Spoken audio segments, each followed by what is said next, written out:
Welcome to the Edges of Lean. I'm Bella Engelbach, and in this podcast we explore the human and creative side of lean thinking, unusual places where lean thinking is practiced. We meet people who are practicing continuous improvement in many different flavors and styles. So come along with me on a journey to the edges of lean. Episode 74, Continuous Improvement and Why Tools Are Not Enough, with Martina Kuhlmeyer. Martina Kuhlmeyer has an impeccable lean background, including a Master Blackbelt certification from GE. So why is she not focused on lean tools these days? Let's hear her tell the story. Martina Kuhlmeyer, welcome to the Edges of Lean. Thank you for having me, Bella. I'm very excited to be on the show. It's so lovely to have you here, and especially because you're one of the women in lean, and I just love to have women from the Women in Lean group here.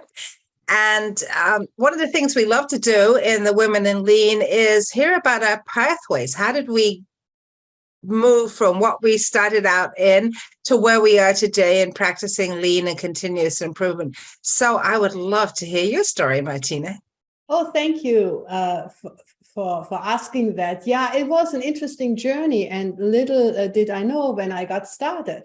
You know, I am an engineer, and but really never had that much interest in technology and the techie side of things. But I had a very good process mindset, and I enjoyed working on processes. And that's how I started out. I started out as a process engineer. I worked in quality management. And that journey got me to my first experience with lean. We had a quick ramp up of a production line way back when. And out of this quick ramp up came many more hands on deck, but also many more defects and mistakes. And so we used the lean principles to really rescue ourselves out of a deteriorating P&L at the time, and bring the whole production line back to a good status quo that was promising success commercially and also success for the people doing the work. So it was really, it's very interesting because that's classic lean light. It's in the plant, right? And you have that opportunity to take what people teach about lean, which is usually people start out talking about plants, take it right into a plant. So you didn't initially have to do that sort of translation that some of us had to do. Or did you? Did you find there were things that need to be translated? Yeah, later on. See, the interesting thing in my career, and you're right, this was typical shop floor lean, right? Building cell structure, right? Feedback mechanism in process, checkpoints, all of that, built-in quality, all of these themes. Now happens that afterwards, this experience attracted GE to my profile, General Electric, the capital business. So, and soon after, I had to translate everything that I learned on the shop floor to a completely to a service environment. And since that time, my whole experience in lean happened to be in the service industry, in banking, in capital, in financing, and in insurance.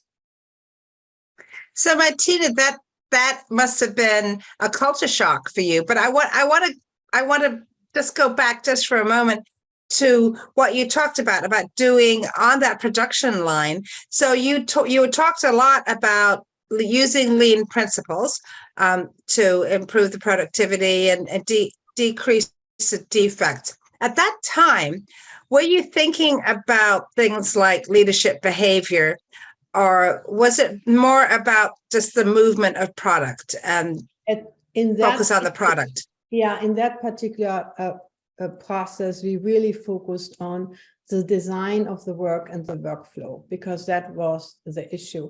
And again, I was a fairly junior process engineer, so coaching leaders on lean principles, they came way later. At the time, though, what I will never forget, since we want to talk about tools versus principles, it just so happened that our cell structure at the time was not a circle. So whenever we open a book about lean and we are taught about a manufacturing cell, the idea is always it's something circular. And so we didn't do that. We had like a train station, like it was a long line, simply because we manufactured cable assemblies that were up to 2 meters long. And so imagine now having 5, 6, 7 people in a small circle and trying to wheel these cable assemblies around and around, they would trip themselves up in it. So against all the instructions of how a cell should look like, we work with our employees and say, what do you really need to be able to see what's coming down the line in terms of work, be able to pass work on to the next person easily, assess your quality. They said, we don't want to sit in a circle, we want to sit behind each other. So they said, there was think about it like a conveyor belt to their left side. And then we had like 6 or 7 stations behind each other, and they could always see what's coming down and pass on to the next one. And that was the easiest way for us to create this community, the cell community, the shared responsibility for work quality and work output. But we had to realize that just physically, because of the product we had, in a different layout than we were taught or that we would traditionally do. So you really had to go immediately rather than to the output, right? So the output is what we often see in the books, right? And the instructions, which is, let's have a thing that looks like us. Let's have a cell that is circular, right? And you had to immediately go to, what's the purpose?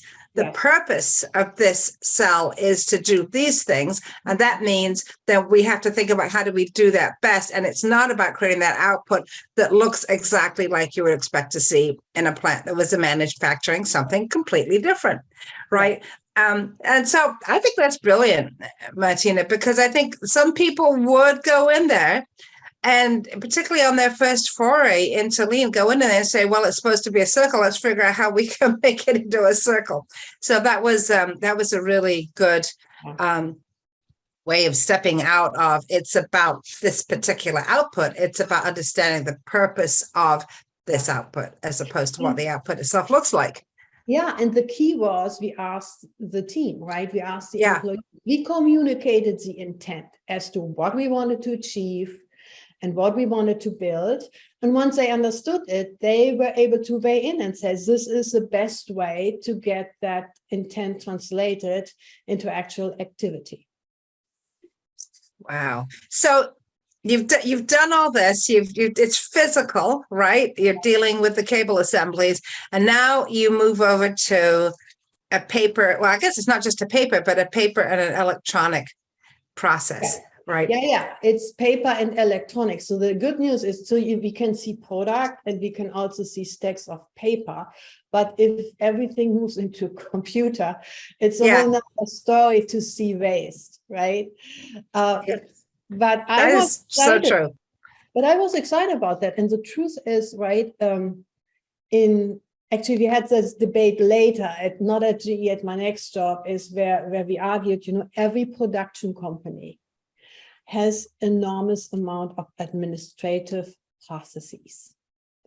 And they have as much waste as the production. We are concentrated on the production facility, but we really dig into P&L and see where does cost come from, right? It's equally distributed. Cost or unnecessary cost sits in all nooks and crannies of every business, right? In the administrative functions as much as on the shop floor. And so for me, it was just another way of applying the process thinking. It was more challenging I think in a transactional environment, in a paper environment, to help people see the processes, to understand and start seeing the waste. So for instance, when information is not available to complete a step, that is waste. When things are lying around, paper or decisions are lying around and are not being made, that is waste. So it requires to open up the perspective of what is waste and where it's hiding in a transactional environment. And it is so easy to hide waste in an electronic environment, right? Yeah, And it's hard to see. Hard Yeah, to go ahead. see. Yeah. But it's also hard to see what people are doing, right, Martina? So if you go into a plant, you can watch people's hands and their feet. When somebody is working on a computer, it is much harder to sort of go to the Gambit and see what is this person actually doing. It's that is exactly right. See, in production, we can scroll through the plant, right, and see machines that are idle. We can see the waste piling up, right? If we wait long enough, we stumble over it. So it is very noticeable. And in a transactional environment, all you see is computers, people sitting in front of their desk. And today with the remote work, you don't even see that, right? So right. We literally don't know where to go for Gemba anymore, right? But what it requires is more communication and more training of the people doing the work. Because in these environments, I found we rely all the more on people saying, you know, I have to enter this information on 3 screens before I get, or I'm searching forever to find this information. And the employees doing the work really have to engage in detecting the waste themselves. That yes. I found that to be a key difference. And then also the effort to really map, what we started to do is mapping processes, the steps, but then also having extra flow lines in the flow diagrams for what happens in the systems. To make that visible, right? It's the visuals again, it's to peel that out, because reality is you have a computer system, right? You buy it. Management never really sees it, what is transacted inside. So we had to put extra effort in to then say, if the employee does this step, this happens in the many computer systems. Or think about in manufacturing, it's very often that we do spaghetti diagrams and see the travel distance. Yeah, see, how far did somebody walk today? Yeah. Right.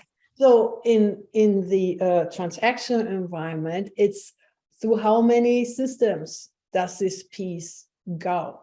Because what often happens or happened is you buy one computer system, one transactional computer system, then you layer on top, right? So it's like you have this for that and that for this, you have all these systems. And then in the end, really only the IT department really understands how work flows, right? And how stuff is done. And the challenge with that I have found, and the IT people are great, but they don't necessarily understand the work, right? They might understand the workflow, but they don't understand the work. Yeah, itself. And the people who are doing the work have to be able to communicate that with IT. Yeah, and believe me, when we had continuous improvement projects, then in my experience with the finance companies and insurance companies, IT was always at the table. So similar how in manufacturing, you always have the people who maintain the machine park, right? The people who make the tools, right? They always had a seat at the table when we wanted to make improvements. And similar to that, I always looked at the IT people are really the engineers. And they need to have a seat at the table when we wanted to streamline the workflow. So they were incredibly important. And they often were the ones who explain what happens in the system. The rest of us was just wondering why it took so long or why this or that never worked.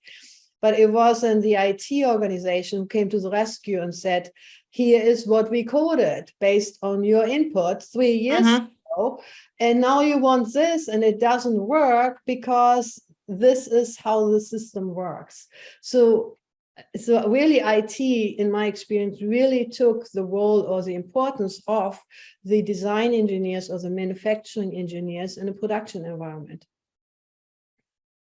So Martina, when you think about engaging, say, IT in work like this, what I have found sometimes is that they are very eager to automate, right? Because when they see a process, they go, we could automate this, we could automate that, or we could just automate this whole thing.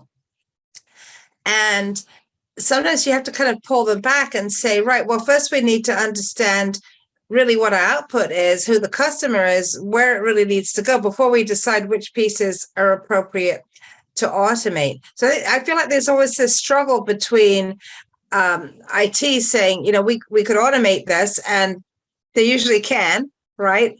And people who are trying to, really look at the purpose of the process, sometimes even trying to decide, do we even need this process anymore? And there's it's always a delight to me when I work with somebody in IT who understands the importance of, figuring out what is the purpose of the process, what are we really trying to deliver here, before they come in and suggest an IT tool to plunk on top of it. And as you said, another one to put on top of that one as well. Yeah, I mean, I just sitting here thinking about that. I didn't have this experience, and that may also be the time, right? Everybody needs to save money. And I think there was a point where the heydays of automate everything have been over, simply because it's too expensive. And the other thing is also really, we made sure that our IT colleagues are really in it from the get-go on the journey of experiencing lean. And the teaching is that automation doesn't necessarily create more flexibility, right? It is because that's the issue.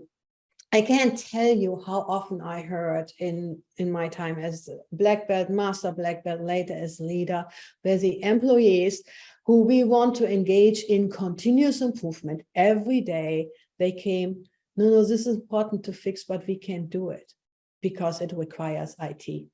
So this thing, we can't do it because it requires IT, that was just the song of the week. And so they patched everything around it.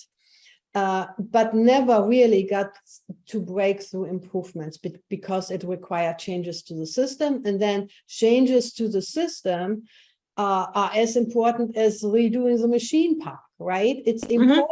And so unless there is a strategic priority that warrants making changes to the IT infrastructure, then it didn't happen.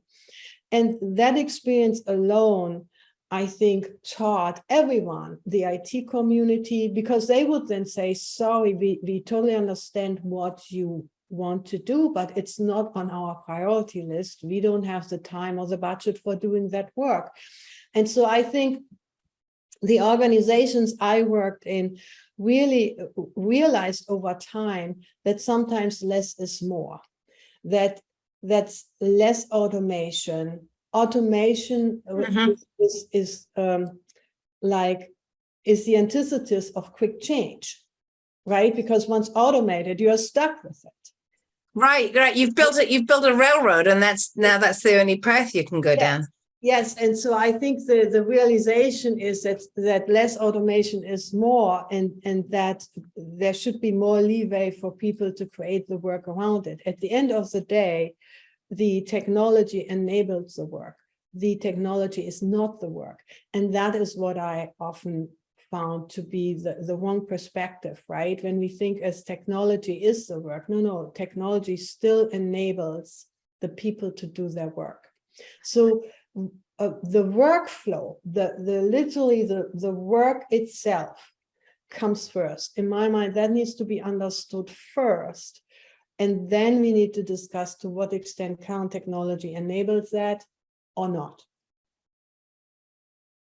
Yeah, yeah. So you're really talking about something that you talked about back at the beginning of our conversation, which is about focusing on the principles, right? The principles are key, and then you're going to have outcomes based on what the work you do to achieve those principles. And that may or may not include the tools that people want to use, just whether that's an IT tool or whether it's, somebody comes and says, well, we should always do, for example, 5S, Yes. Yeah, that's a whole nother area, right? So I was, like many others, introduced to Lean, and what was at the forefront was the tools we could use to make it better, and I fell for it, right? And we started already as when I was a black belt using the MAKE and DFSS. So we had these cool tools, right? And when we used them, we looked great. And the tool is also a very tangible thing to complete, right? Use a tool, complete a tool, and there's success, right? You fill out your A3 problem-solving spreadsheet, and there is success. And it's very, very easy in the fun of doing and the activity to lose sight of the principles behind it. And that is what then can be a total downturner in any deployment, when there is this overemphasis on tools without understanding the purpose behind it, because then the deployment becomes very mechanical. Mm-hmm. And it starts to resist literally any morphing into the culture that is already there. It will always remain a standalone when we clamor too much on the tools and are not open to adjust or flex or modify the tools so that it serves the organization and its culture in the best way. One of the things that I think about tools, Martina, is that the tools that we see, particularly the ones that we have learned from companies like Toyota, are the output of that company solving problems, right? So they had specific problems, and in the process of solving those problems, they developed the tool. Yes. And but it's very easy for us to go and look at the tool and say, that's what I need. But that's not what we need. What we need is that problem solving ability. And maybe that tool will be part of a set of countermeasures, and maybe it won't. But why do you think it's so hard for people to, and I wouldn't say everybody, because a lot of people don't think that way, but why do people feel that way? Why do people want to start with grabbing tools and just applying them? Yeah, I totally agree with that. The tools that come from Toyota and many others are best practices. Yeah. Right. And often we take them as gospel, and that's the only way to success. But they were never meant to represent that. And I think the tools, like I said earlier, are an easy artifact to see and understand. And that's why it's so tempting to lead the deployment with the tools. The principles behind it, or the intent, for instance, Toyota creating a problem-solving culture and solving everything that gets in the way of producing superior cars, that is a cultural thing. And that requires a lot of thinking and a lot of design up front to affect the changes in the organization. And so I think often the tools are simply a quick, they are a tempting shortcut. Get everybody excited to make something new visible. And I also believe, though, and let's not badmouth these tools, right? Because they have their merit, because they're helpful. Yes. they have their And merit. you can use tools to teach principles. That's right. That's what I just want to say. The tools Yeah. are a means to teach people. So for instance, when we have the A3 format, right? It's the problem solving template. Right. It's a way to teach people. But what then happens, in my experience, what I faced is that people got upset. Their problem was too big because they couldn't put the statement or the root cause analysis on this A3 sheet. So they needed a different problem. And so that was completely upside down. But that happens when we misunderstand the tool. The tools are there to teach people a new way of thinking, period. They have their merit. But when we don't then allow to the teaching to take effect and people start to think how they can apply the tools to their process, to their work environment, then the implementation will fall short of the effect it can have. So what you're talking about is that the tool, and we'll take A3 as a great example, teaches a way of thinking, right? But to learn from that, you have to think about your thinking. And that, a lot of people struggle with that. People struggle with thinking about their thinking. And then isn't it up to leadership to make sure that people have the time, the opportunity, and the coaching to do that reflection and to think about, well, when I was doing this section of the A3, here's what I was thinking, but here's what I learned from it. And I see that lacking a lot because a lot of people get into lean or continuous improvement because they want to be first. Yeah. And so slowing down to think about something doesn't feel fast.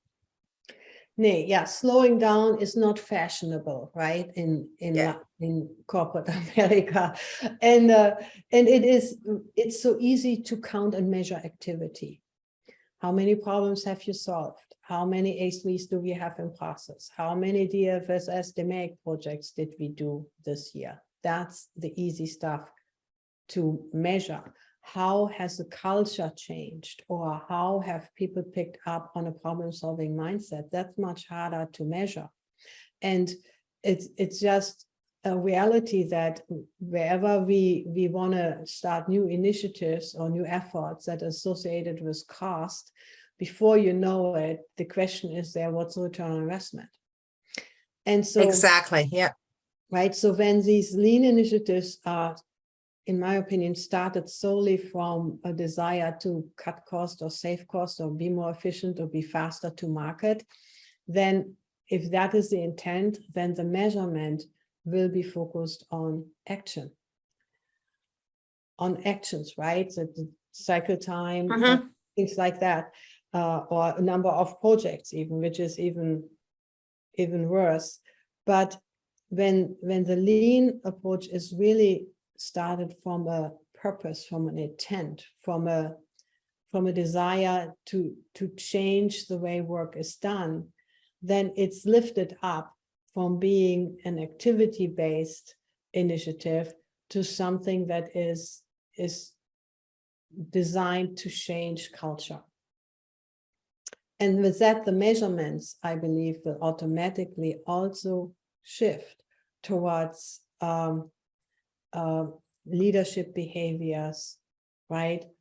Larger problems solved, the ability to resolve conflict, the ability to establish clarity in the organization, the ability to have laser focus on what's most important in the organization.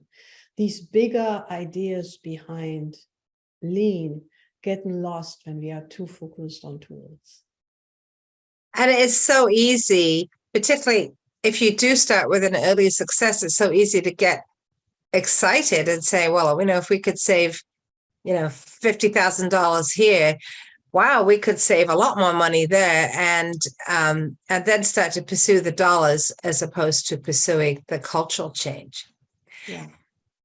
So when you talk to leaders, Martina, about this, do you find that there is a shift in overall business culture, that people are more willing to listen to this type of approach?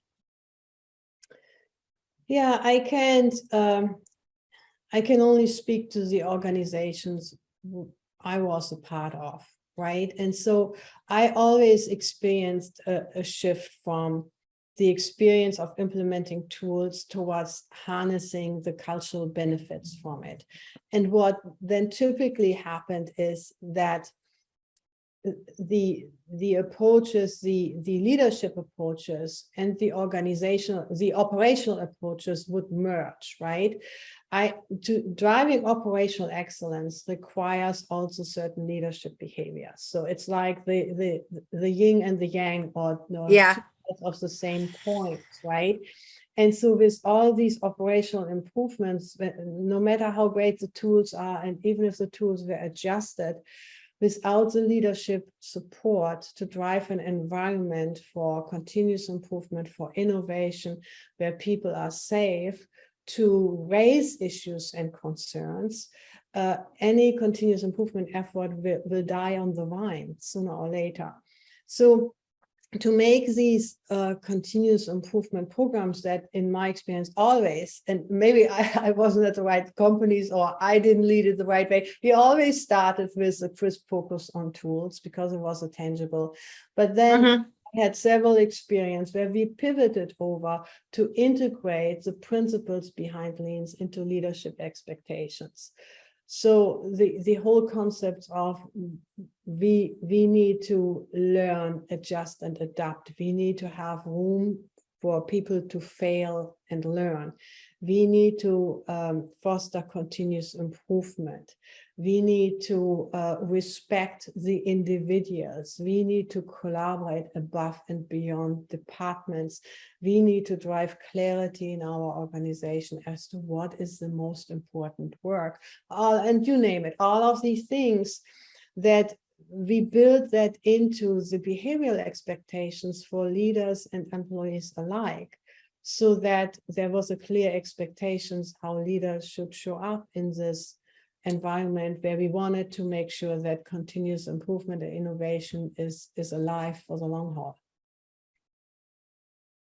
And so it is still about leaders showing up, right? Even if it's a remote work environment, almost completely done on somebody's laptop at home, it's still about leaders showing up and doing that in a way that is focused on the continued cultural change in the organization. Yeah, the sustainability of any continuous improvement program is not in the tools, it is in the leadership behaviors and the leadership support. And we've seen that, right? We've seen that where a well-known and influential leader leads the company or an organization, and they almost immediately revert to the former way of working. Absolutely. So that's the best example to see that it's really dependent on the CEO, from the CEO down, right? So all ranks of leadership, to what extent these efforts and these principles, frankly, are alive in the company. What kind of work are you doing now, Martina? Well, I've done now 30 years working large organizations, doing operational excellence, continuous improvement work, and then mentoring and coaching leaders on how to show up to maintain this environment. I decided to start my own business. I have my own business now, and I'm helping CEOs and founders build a more resilient team so that they can scale and win in the marketplace. And behind a resilient team are a lot of the lean principles, because like lean is for humans. Lean is meant to help people be more productive at work, and they are more productive when they can enjoy what they are doing, when they have psychological safety, when they feel they can raise issues. So a lot of these lean principles help to build a resilient team that can run day-to-day operations independently, can make decisions, can collaborate with each other, can recover from setbacks. And I think this is what companies small and big ones alike need in today's world. So I cobbled all my experience together and created a program that's called Power Up Your Team. And I'm helping founders and CEOs build a more resilient team so they can step up and bring their company to the next level of success.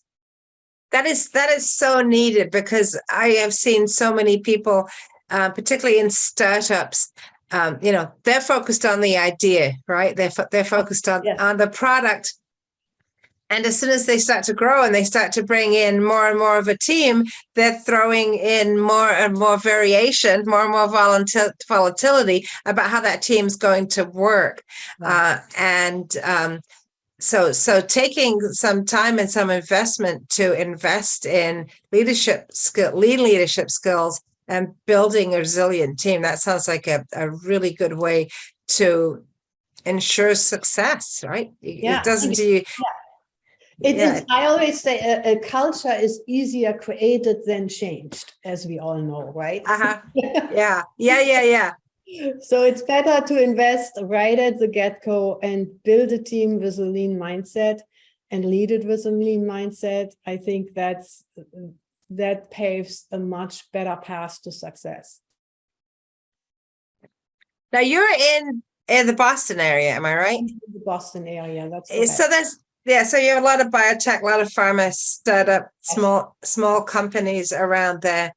And I know a lot of them are led by people who are coming out of some of the great universities in the Boston area. I've actually spoken with some of the people who teach in those schools. And we frequently have talked about the challenge in starting to instill these principles in students as they are doing their engineering or their computer science or their biotech training. And so I was wondering if you have had the opportunity to interact with any of the universities yet. Not yet with the universities, but that's a great idea. Yeah, there's I think there's a lot of need. Yeah, particularly when everybody's coming out of school or not even finishing school and jumping into their first startup, right? Yes, that's right. Yes, there. I just last week I visited Startup Week Boston. It's a week with over 80 presentations, all geared towards founders and startup businesses and covering everything they need. And so the issues they discussed were very much what I'm helping them with, as a founder, building the team, finding the right team members. And it's so difficult at the onset, right, to find the right mix of people that work well together, right, and create the next level of success for the startup. So I was sitting there and said, this is cool. They can use my services. And so I think I have a good program there. That's great. So Martina, while we're talking about young people, what's your piece of advice for young people starting out? I think step into the workplace and try it out and have a very strong compass on what brings you joy. If you're starting down a career that doesn't, or have a job that doesn't bring you joy, it's a very tough feat to stick with it for the next 30 years. So the sooner people can figure out what motivates them, what inspires them, what type of work brings them joy, the better they are off. I love that advice. That's great. That's great. And I think that's true for anyone wherever they are, whether they're starting out for the first time or looking for the next step in their career. Martina Kuhlmeyer, how do people find you if they want to talk more to you or work with you? Yeah, my website is powerupyourteam.com. And you can also find me on LinkedIn, just Martina Kuhlmeyer. I think there's only one with that name out there. And we can go from there. And you can also reach me directly. Email is martina@powerupyourteam.com. Thank you so much. So Martina Kuhlmeyer, thank you so much for traveling with me to the edges of lean. Thank you. It was a pleasure. Thank you, Bella. This is Bella Engelberg, and I'd like to thank Martina Kuhlmeyer for being my guest on The Edges of Lean. What was your aha moment about lean tools? We would love to hear from you. Find Martina at https://powerupyourteam.com or on LinkedIn. Martina's podcast is the Power Up Your Team podcast. You can find it on her website or wherever you get your podcasts. Find me on LinkedIn or at leanforhumans.com or comment wherever you watch or listen. Subscribe and tell a friend about the edges of lean. Please join me in exploring more of the edges of lean. There's a lot to learn, and check out my friends in the Lean Communicators community at leancommunicators.com. You'll find more podcasts and videos with lots of great new content every week. The Edges of Lean is written and produced by Bella Engelberg with support from Podcast Inc. This is a Lean for Humans production.